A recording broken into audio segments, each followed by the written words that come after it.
Okay, people, like I said, got a great guest on this morning or today or tonight, wherever they are and whenever you listen to this, because it could be any time, can't it, globally. So would you like to introduce yourself? Hello, I'm Charlotte and I'm the owner of CDP Dance.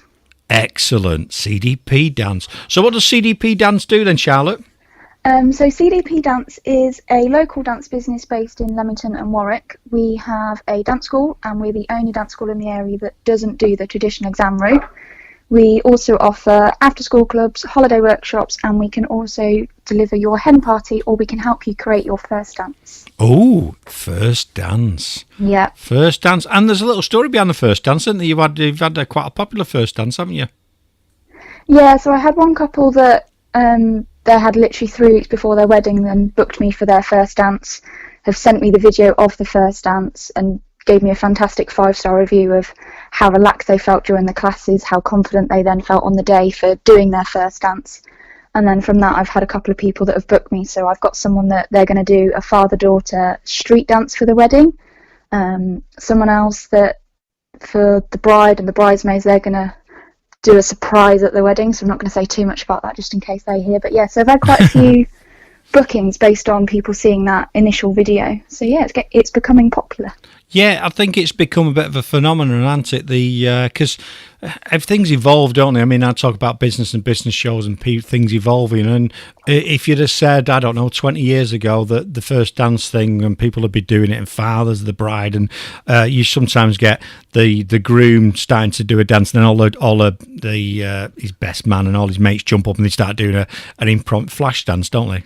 Yes, absolutely. It's becoming very popular, particularly just the bride and groom side of it. They're slowly becoming that they don't just want to do the traditional swaying on the spot to their song. They kind of they want to show off and show more of their personality on their day. So it is become very popular in that sense. But then again, yeah, the father of the bride dances, or the mother of the bride, or like you say, the hens are doing a flash dance, or the grooms are doing the flash dance. So yeah, it's becoming quite a unique thing in some ways. But then yeah, a lot of people are doing it, and you get to show your style at your wedding, as well as obviously the other elements to the wedding where you've shown your personality. So yeah, it's becoming really popular, which is good. Yeah, I think social media's had a big part to play in that, because traditionally, you'd have a wedding, you might have some photographs, and then people started getting into video, and so you used to get a video guide to come and video your day, your wedding, put it together, and things like that. So.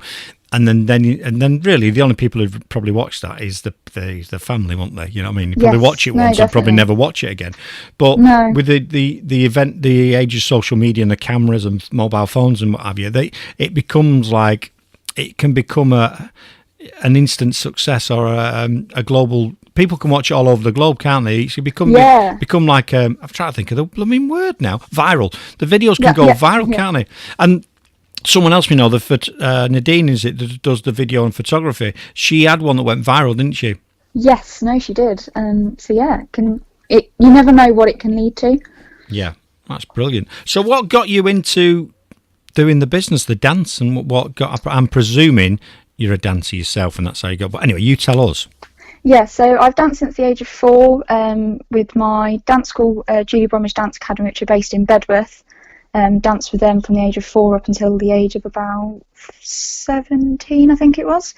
So through them, did shows at Her Majesty's Theatre, Sadler's Wells, Royal Albert Hall, Euro Disney.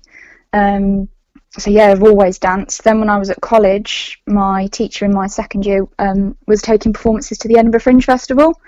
So in my final year, that summer, we then went up to the Edinburgh Fringe Festival and we got a 5-star review for our performance, and that was his first ever 5-star review. So that was pretty epic. And then from there, obviously did a dance degree, but I got injured from day one.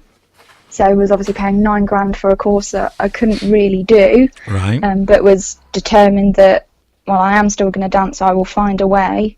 The NHS was struggling to get me x-rays, MRI scans, had physio, but apparently they couldn't work out what would aggravate my hip, so didn't do anything. And I was a bit like, well, that's your job, but fine. So ended up paying $12,000 to get my hip injury fixed, and that's when I found out that my ligament was detached from the femur head. Oh, nice. That sounds nice. That sounds doesn't sound very painful at all. That. Yeah, so that was fun. So got all that fixed. Had to learn to walk again. Was 12 weeks to the day returning to my second year of university. One day we had an email from an outside company saying that they work with a company in Namibia, which is in South Africa, that they were doing their annual internship. So obviously this was the year of the Commonwealth Games being in Glasgow. They'd been asked to come and represent Namibian youth at this Commonwealth Games performance, because Glasgow were trying to get more people active. So I applied and got a place, so I got one of 6 international places. So then went and danced in Namibia for the month of August in 2014. Loved it so much, realised, I can still dance, I can be a teacher, and that's when I found my love for teaching. So returned to my final year, based my dissertation on Namibia, got a place as a youth apprentice with a local youth dance company where I was doing my uni degree, applied for PGCE, got my PGCE, completed my degree, returned to Namibia for a second year doing more of the teaching than the internship, and then did my PGCE, but then couldn't get a job because our delightful government decided there's no value in art subjects. So that's when business was formed. Yeah, that's interesting. That's a really interesting story, and your journey, and that's when I first started doing the podcast that I do and that goes out was about adversity, business, and dyslexia. And there's a bit of both in there. There's a bit two of them anyway. There's no dyslexia in there, but there's adversity and business. And what I like about that is your passion and what you wanted to do was dance. And you've actually found a way to still follow that passion and help other people follow that passion by creating your business. And on a further point, I'm fully aware of the arts issue where it's not pursued. And this frustrates me deeply because we've got a design business, wife's a designer, and she saw it a few years ago when she was at Coventry Uni, they're actually getting rid of a lot of the courses and the equipment that they've got because they didn't see a long-term value in art. And I think it's absolutely criminal because I think there's too much emphasis put on the academic side and the academic side, but not everybody's academic. And plus, it's an absolutely crazy situation, I think. It really is. Yeah, absolutely. So when I first became self-employed, I worked on a freelance basis through various companies, working out what I did or didn't want to do as a business and kind of working out how the whole self-employment thing kind of worked. And one of the companies I worked for was a dance school, and so through them I was teaching the GCSE dance course, and that's obviously not in a school setting, that's done across 2 years. Well, we did it across a year, and the girls, they were great at the dance, but when it came to the theory and having to analyse dance pieces and compare and contrast the different elements, that's when they struggled. And that's what people don't realise, that there's more to an art subject than just the practical element. There is the theory behind everything, and there is more academic nature to an art subject than people give it credit for. So when the government go, there's no employability to art subjects, I'm going, hang on, have you looked at your entertainment industry? Spend a week without a book, without TV, radio, film, and then try and tell me there's no value in arts. But they look at they just see what jobs are out there and going, well, have you actually looked as to what jobs are out there in the creative sector? There is more than people give credit for. So for them to completely cut it from a school curriculum is crazy, particularly at the minute when they're putting out the reports of the amount of obese children leaving primary school, and you turn around and go, well, let the dance teachers come in and do dance subjects, or keep the arts in there, and then they won't have the problem. But it's very short-sighted, and even the arts and design and everything, really. You might start, look at all the buildings that design cars, everything. You look around, whoever's listening now, just look around whichever setting you are, whether you're in a vehicle or you're in an office or you're in your home, everything around you has been designed by someone, and that is art. That is art. It's might be functional, but at the end of the day, it's art, and it's art, it's design, it's everything. And we, I think it's criminal we put so much emphasis on the academic side and not enough on. I mean, we all need, not just we don't just work, do we? So we're trying to get people academic for work, but people have leisure time, and we have more leisure time, believe it or not, than we've ever had in the past. So what do you do in that leisure time? You need to go and find something to do, and like you say, it might be going watching a film or TV, or it might be going to a dance class. And I think dance is another thing we've lost. I think there's less dance. The dance as such is less. There used to be a great way for people to meet and social activity. People used to go years and years and years ago. Used to go to a dance, didn't they? And used to dance. Oh yeah, absolutely. And they used to meet people. I think it's a great way to give you not only fitness but confidence, and a great social thing for people to do. Like let's go and dance. And I think it's lacking. I really think we should put a bit more emphasis on things like what you're doing and what other people do for people. So you start off from young age as well, don't you? Your kids. Yeah. So for the dance school at the moment, the youngest classes are age 4 to 7.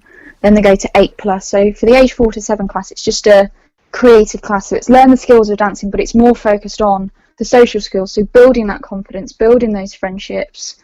Particularly, you get quite a few students at that age that they suffer with anxiety, or they've got special educational needs, so they've got a bit of autism, so they need that extra nurturing. So through my classes, I don't put an emphasis on a style or a right and wrong. They get to have their input to the class. So the kids at the moment, when they first come in, it's not straight away, okay, hi, let's get started. Let them have time to run around, see each other again, because obviously they've not seen each other for a week. Gives them that run around time and go, right, okay, let's get started. I ask them what they want to do today. So we'll do our warm-up and then go, right, okay, which dance are we doing today?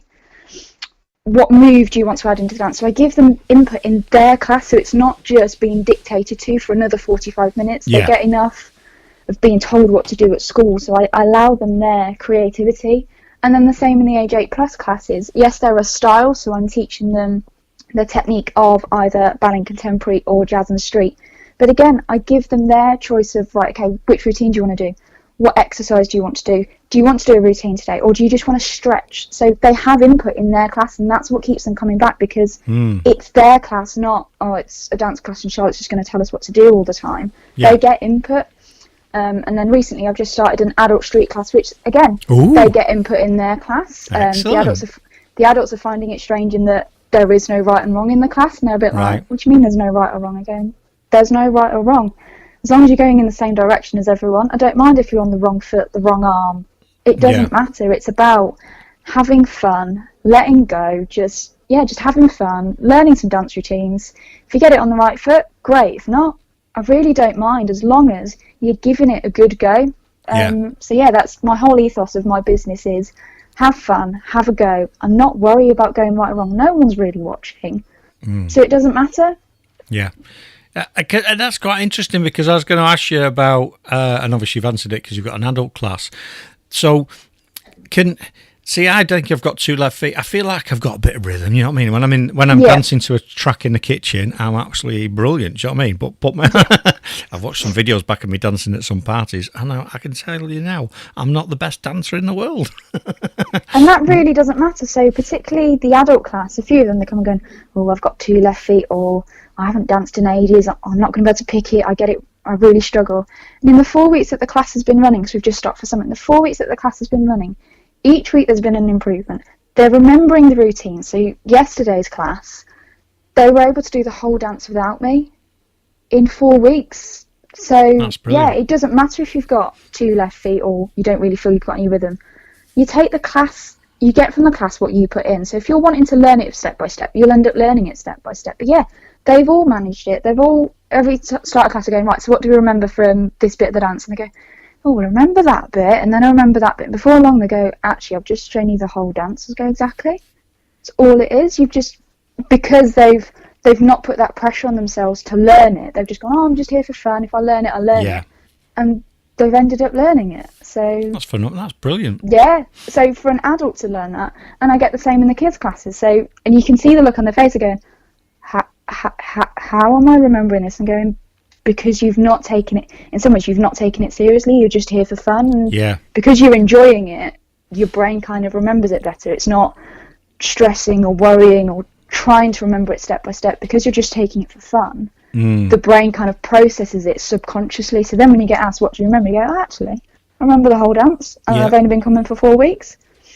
Yeah, because lots of studies on that about learning things, and it becomes habitual when you do stuff, and that's why you couldn't learn, like you've said, four lessons, 4 weeks. If you compress that 4 weeks into one long session, you wouldn't get the same results at the end of that session. No, absolutely not. They'd be lucky if they remembered, I don't know, 8 to 16 counts, they'd probably remember the first bit and then go, yeah, no, I'm completely lost. I've been here for too long. But because the lessons are only, for the adults, are only an hour and it's once a week, they obviously go away, do their jobs, come back, and it's their hour of fun. And because, they've come because they enjoy it, they're remembering it. And the same for the kids, that they are remembering it's something different than what they get at school. It's their time to have fun and be a kid, and that's how I advertise it. Come along, be a kid, but let me be a kid with you. And it's great fun.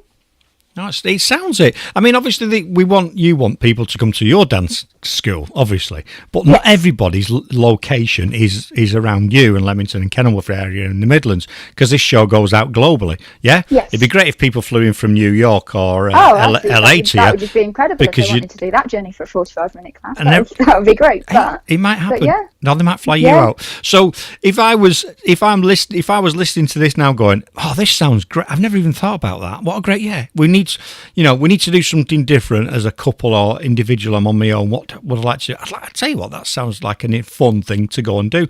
What would you advise people to go and look for in a dance school or what they're offering? What would you advise people to look for? Obviously, we want them to come to you, but not everyone's going to be able to get to you. So what would you advise? So my advice would be, think about what you're wanting to get from the class. Is it just for fun?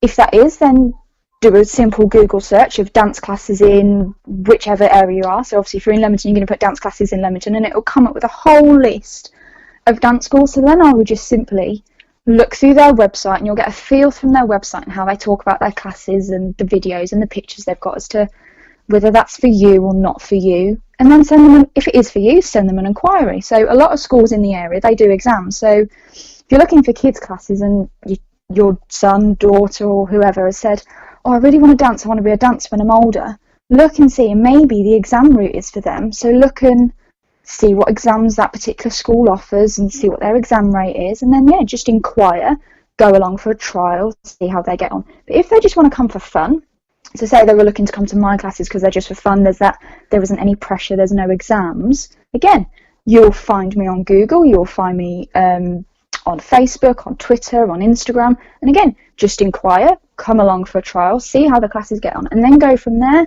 Sometimes you have to try more than one class until you go, actually, this is the one for me. So it might be a great dance school. That's a good tip. That's a good tip. For different reasons, it might be that the class isn't right at that moment in time, or the way the person teaches. Nothing against how people teach it, but sometimes people respond in different ways. So you do find that sometimes you have to try a few classes, and then you go, actually, this is the one for me, and then you go from there. But I would definitely think about what it is you're wanting to go. Is it for fun? Is it because you're wanting it as a career?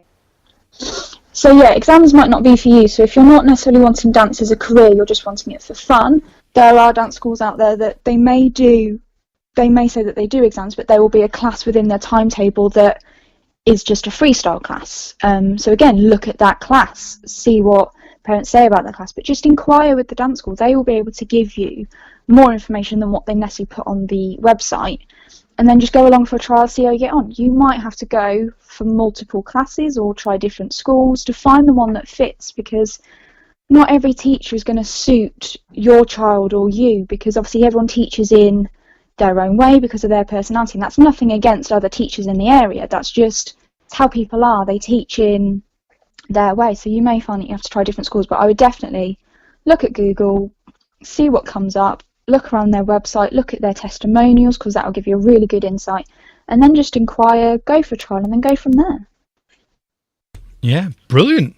Absolutely brilliant. Because what I was going to ask you then was, and you mentioned about a career, and that's what I thought, because you can do this sort of stuff for fun, but some people might want to do it for a future career. So obviously you've turned your love for dancing into a business, but as an example, people might want to do it to get on the West End stage, or do you know what I mean, go touring Cirque du Soleil or something like that. How would people do that? So if you've got little Susie, little Johnny there wanting to be, I want to be a dancer, I just want to be a dancer, what do they have to do to get there? Do they have to have I nearly said the right word then. Do they have to have qualifications to get noticed, or what did you do once they've been and had they've got the skills? Yeah. So most people find that they will do the exam route, so they will be doing their exams in their ballet, in their modern, in their tap. They'll get to about 16 or sometimes 18, and they will go off to a conservatoire college, which is a dance college in, most people tend to go to London, or there's some in Essex, or there's Liverpool, and they will go and spend 3 years training really hard, 8 to sometimes 6, Monday to Friday, with top industry experts. So they will be doing the ballet, the tap, the modern, the street dance, the hip hop, the commercial, the musical theatre. They'll be doing that day in, day out, Monday to Friday for 3 years. And then once they get to their final year, that's when they'll apply for all of the auditions. They will end up with an agency, and that's how they will then get to being on the West End or those kind of shows. It's not a guaranteed that you will get, or do this 3-year training, I get an audition, I get a job. It can be long and arduous. So initially that's the route I was going down, and then as I got nearer to it, I decided, actually no, one, I can't afford it because it is quite expensive. So the audition fees alone are £30 to £50. Then you've got to pay the course fees and your accommodation and your food. So when I really knuckled down to it and thought about just the audition process alone, for me, that wasn't going to be the right route, which is why I went down the university route. But there's nothing to say that going down the university route you can't then get to the West End stage. There are other ways of going around it and getting to that point. So if that's what you're wanting to do, the exam route is probably going to be initially the best route for you. But there's nothing to say that by not doing the exam route you can't get there. So I know people within my network of friends that they didn't do the exam route as a kid, but they're still out there performing. So it's not the be-all and end-all. Yes, it will potentially look better on an application form if they can see, oh, you've got to say intermediate or advanced and you're 16 or 18 and you're now applying. They can go, yep, okay, you've done that level of training. But there's nothing to say that doing the non-exam route, you can't also get there. Yeah, because if you're good, aren't you?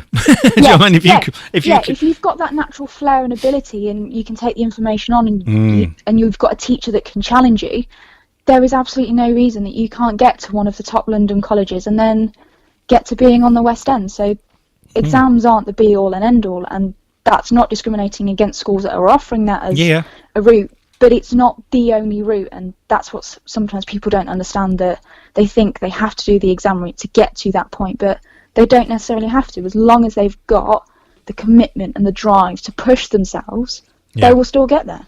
That's brilliant. And just going, I'm glad you've said that, because obviously everyone gets heads up about exams and having qualifications. You don't necessarily have to have a qualification to be successful in whatever thing you're doing, and that's great for people to know that. So the people that are coming along, the adult, I see why kids are coming along, because it's fun and they want to get along when it's something to do and it's everything. And it's quite intriguing that adults are coming to do the street dance. And so what's the rationale for people that are currently coming to do the adults, really, that have come to do your dance, street dance? So that started out because I was getting a few inquiries from the adults going, well, what adult classes are you doing? And I was like, well, at that point in time, I wasn't doing anything.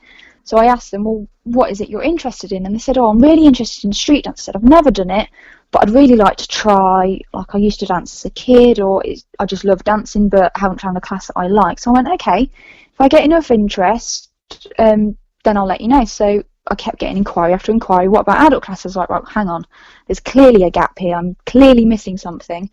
So put out a survey saying, I'm looking at doing this class. These are my time options, these are my day options, these are my price options. What do you feel would be best for you?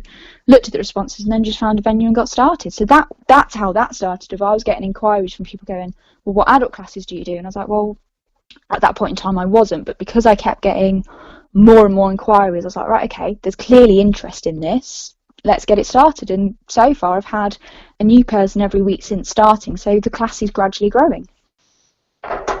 Brilliant. And so the ones that are doing it now, do you think people have been inspired by the Ashley Banjo or not? That's his name, isn't it? Have I said that right? Yeah, I definitely think that likes of Got to Dance, Britain's Got Talent, Strictly, and even just the backing dancers on the likes of the X Factor and The Voice. I think there's so many different reality TV programs, or just programs in general, that have got dance in there that people are starting to go, oh, actually, that looks quite fun. I'd like to do that. And so they start looking. They do the traditional Google search of, oh, right, what's in my area? Or they look on Facebook, because obviously most businesses are on Facebook now.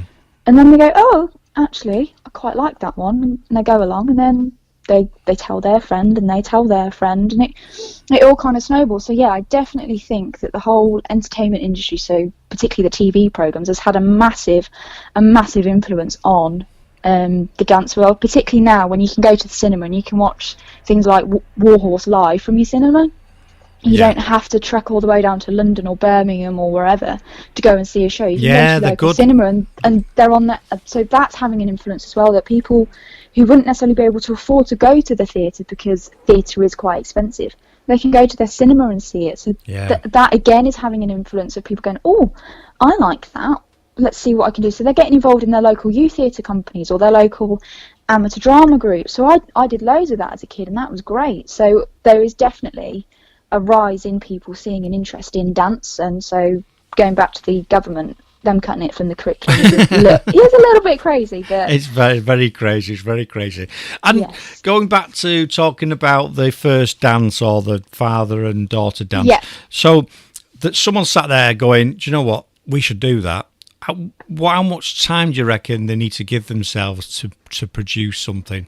I know it depends on their ability, but a rough gauge might. But how long do you reckon it'd take them to do something? I would say it depends on how much of the song they're wanting to do. So some couples want to do a whole routine. So if they were to come to me, I offer 3 classes, an hour and a half each. So the couple of the video that which is where most of my inquiries have come from, they only have 3 1.5-hour classes, and they got a whole dance together. So it can depend on how much you want to do. If you're just wanting to do a minute, you might only need 2 classes. Wow. So it can depend on the level of difficulty you're wanting to do. Some couples that obviously they want to do the Dirty Dancing lift, they might need 3, 4, 5, because that lift alone can take time practicing, particularly when you're in a wedding dress, and obviously when you're practicing, you're not going to be in your wedding dress. So that in itself, it can be a battle. So yeah, it can depend on the level of difficulty, but the max I've ever done with someone is 3 to 4 classes. Wow, that's brilliant, that, because I had expecting it to be like, that's why it's the question, 6 months before the wedding, you've got to do this every week for 6 months. And I presume once they've done the 3 or 4 lessons, then they go off themselves and practice it. Yeah, absolutely. And so I offer that they have their 3 or 4 set classes that they'd have booked, and then leave them to go off and practice. And then if they go, actually, we need another class, they can book another class with me and I can come along. So it's all done from the comfort of your own home. So you don't have to worry about, I've now got to find a community hall or a church hall and get some to practice. I do it that you can do it from the comfort of your own home. Obviously, if you want to hire a venue, that's fine.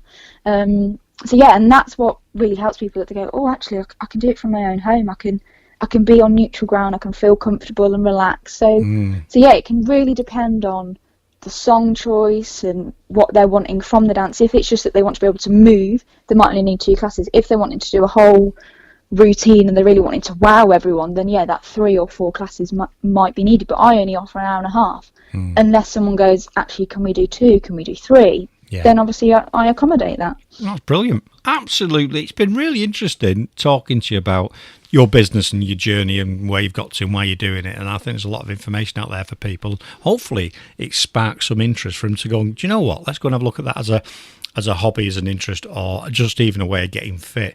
So where, for your obviously business, where's the best place for people to get hold of you? How can they contact you? So if they can either contact me via my website, which is www.cdp-dance.co.uk, or quite simply search me on Facebook, CDP Dance. Dead easy, isn't it? What we'll do, I'll put those, I'll get all the links off you as well, because sometimes people struggle with it, and I'll put all the links in the show notes and links to your website and your Facebook and things like that. So if people are interested, can go and have a look what you're doing. But yeah, I urge people, if you're in and around the Midlands area, then go and find Charlotte and get onto a course. But if you're not and you're further afield, then go and search something out. I think there's been some great tips, and don't just stick with the first dance school if it doesn't seem right for you. You've got to find what works for you. And I think that's been absolutely wonderful. So, yeah, is there anything else you want to say before we go? No, other than there's a dancer in everyone, and we can all dance and we should dance. Oh, Let's Dance. Oh, I'll tell you what I never asked you, because if this goes out on the radio, I'll probably play a track at the start or in between or something like that. So what track, what's your favourite track? Doesn't have to be something to dance to, but what's your favourite track? Oh, that's a tough one. I've got loads, but probably one that probably resonates with me in my whole ethos of the fact that I was determined to still dance regardless of being injured would be Don't Stop Believing by Journey. Oh, that's fabulous. That is, I like that. So we'll be I'll when this goes out on the radio, because we can play it on there, I will play that track just for you. Anyway, it's been wonderful to speak to you, and good luck with the business. Keep on dancing, as they say. Keep on dancing, and I'll speak to you soon. Thanks very much. Cheers. Bye.